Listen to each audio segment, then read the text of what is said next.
tonnage item because there's not a lot of production there. So the tonnage was increased on that. And so, in turn, the cost is fairly high on that to do that. But it ended up turning out really good. And so that's just a project that we had that came over this year. All right. Any questions to that, Member Friedrich? Who did the project again? Stark? UA, or, UC road construction at Road. UCM. okay. Member Thompson? Total cost? You said 1.439 million. So 30,000 out of 1.4 is not very much. No, like almost 2%. So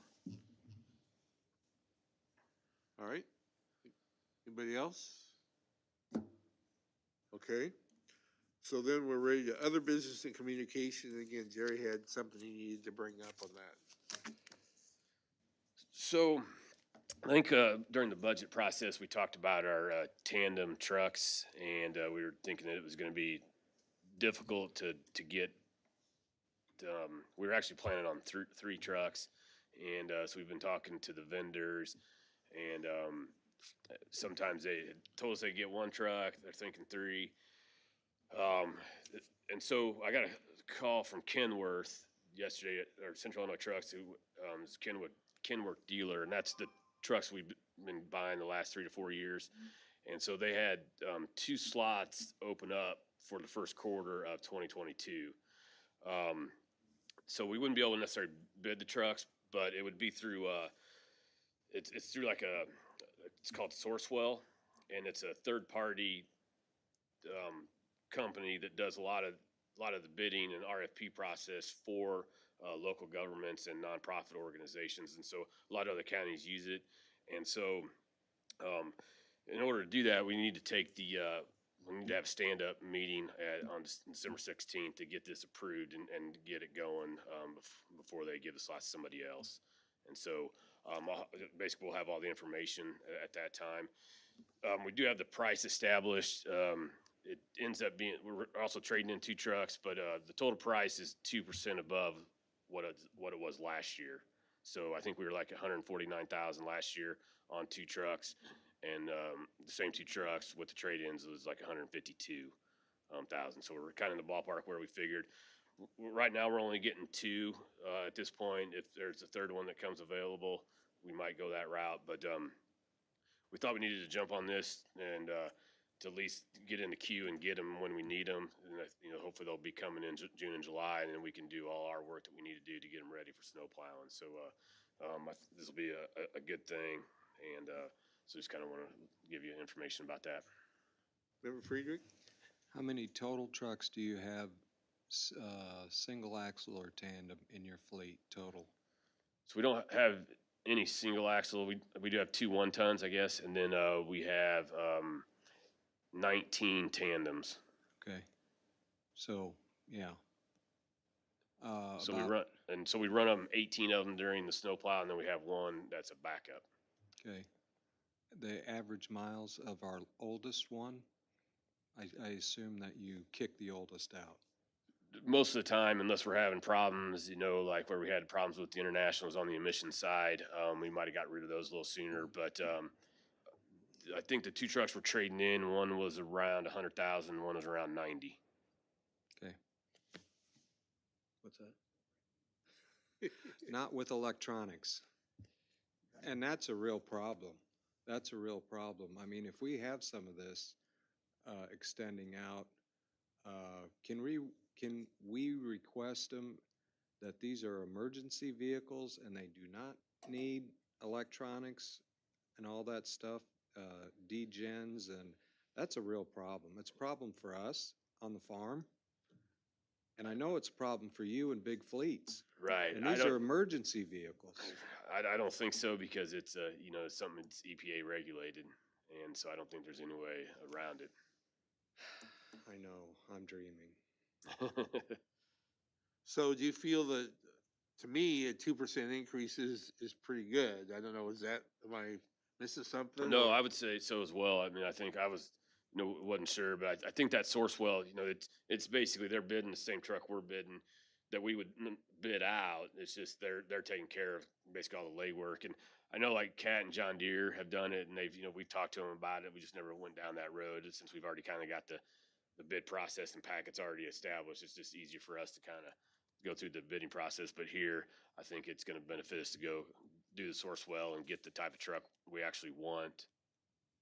And do we pay them something for doing the work? No, that's just all comes through the out ven- of the that's all price. through the vendors. Okay. All right. Do you have a question?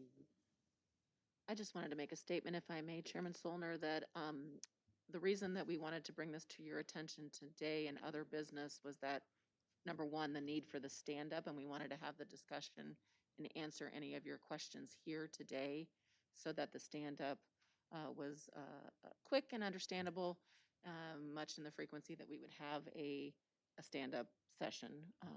The other point that I would like to elaborate on is if we don't take advantage of this through this group purchasing opportunity where someone else um, stepped out or they had a cancellation from another vendor, it may be that we are not able to get these trucks in 2022 in a timely manner to facilitate the needs for next fall and winter. All right. Yeah, thank you. And that was the case that I think there was another vendor, another individual or person that was planning on ordering 2 trucks and they dropped out. And so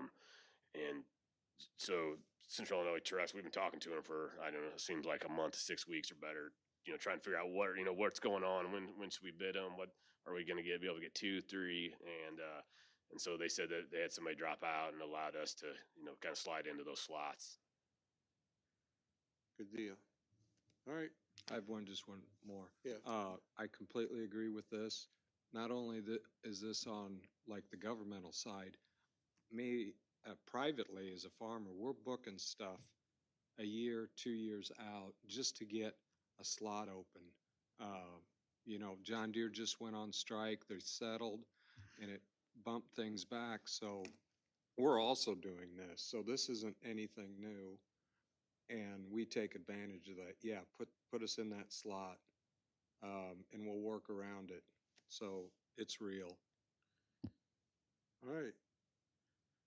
Okay, so then we're still under other business. Anybody have anything else?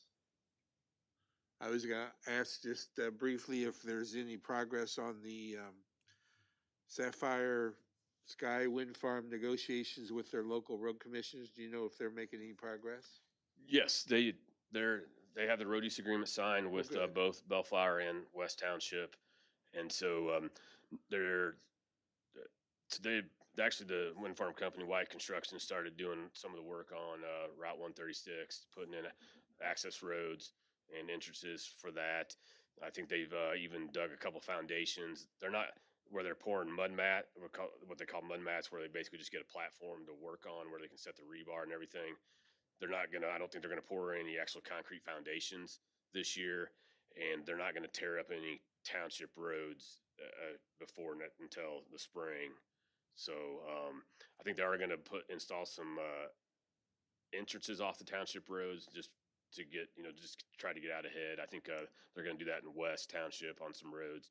But yeah, they're actually moving, and with the nice weather and everything, they'll keep going as long as they can. I think the plan was that they were going to keep working until December 23rd, and then see where they're at after that. So Okay, that's good.